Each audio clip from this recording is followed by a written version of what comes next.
एका गावात एक मध्यमवर्गीय पती पत्नी राहत होते. नवीनच लग्न झालेलं होतं, परंतु नाजूक आर्थिक परिस्थिती, नाटक, सिनेमा, हॉटेल याचा उपभोग त्यांच्या कल्पना विश्वाच्या पलीकडे असतो. परंतु एकमेकाबद्दलचा प्रेम जिव्हाळा मात्र ओसाडून वाहत होता. एके दिवशी नोकरीनिमित्तानं बाहेर पडत असताना अनपेक्षितपणे पतीच्या घड्याळाचा पट्टा तुटला आणि घड्याळ जमिनीवर पडले. नेहमीप्रमाणे पत्नी जेवणाचा डब्बा भरून दरवाजापर्यंत आली. पत्नीनं सहजपणे पतीला विचारले, अहो ऐकाल का, आज केस विचारताना माझा कंगवा तुटला. सायंकाळी येताना एक चांगला कंगवा आणणार का? पतीने थोडे खिन्न आवाजात सांगितलं, आज सकाळीच माझ्या घड्याळीने पण मान टाकली, पण काही हरकत नाही, बघतो जमते का. अगोदर घेताना तुझी लांब केस लक्षात घेऊन घ्यायला पाहिजे होता, परंतु ती चूकच झाली. घड्याळाचा तुटलेला पट्टा की पत्नीचा कंगवा हा विचार करीत करीत कामात पूर्ण दिवस कधी गेला ते पण कळलेच नाही. पाला पाचोळा असला की छोटेसे वादळ पण त्यांची गोल भिंगरी करून आकाशात उंच नेऊन पुन्हा अस्तव्यस्त करून टाकते. तशीच पतीच्या मनाची भिंगरी झाली होती. घरी येताना घड्याळाच्या पाठीची चौकशी केली, पण ती किंमत परवडण्यासारखी नव्हती.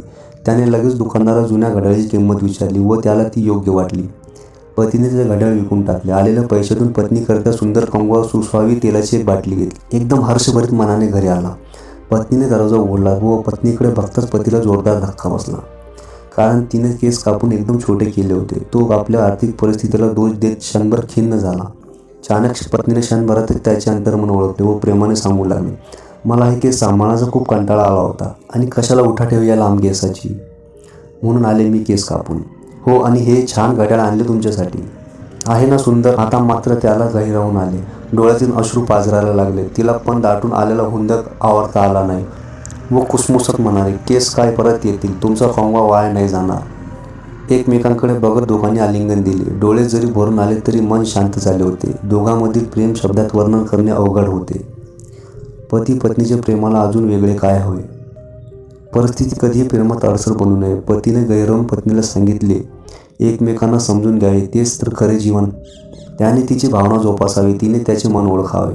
सुंदर जगण्याला आणि काय हवं.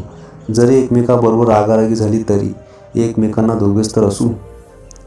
जे बोलायचे ते बोल, पण शेवटी एकमेकांचे चष्मे शोधायला दोघेच तर असू. मी रुसलो तर तू म्हणव, तू रुसली तर मी तुला म्हणवेल. एकमेकांची लाड पुरवण्यासाठी आपण दोघेच तर असू. जेव्हा स्मरणशक्ती कमी होईल, नजर कमी होईल, तेव्हा एकमेकांना शोधण्यासाठी आपण दोघेच तर असू. गुडघे दुखी वाढेल, बाहेर फिरणे थांबेल, तेव्हा एकमेकांचे नखे काढण्यास आपण दोघे तर असू. माझे रिपोर्ट नॉर्मल आहे, मी ठणठणीत आहे, असे सांगण्यासाठी आपण दोघेच तर असू. एक दिवस जेव्हा साथ सुटेल, अंतिम निरोप देण्याची वेळ येईल, तेव्हा मात्र एकमेकांना माफ करण्यास शेवटी मात्र एकटेच असू.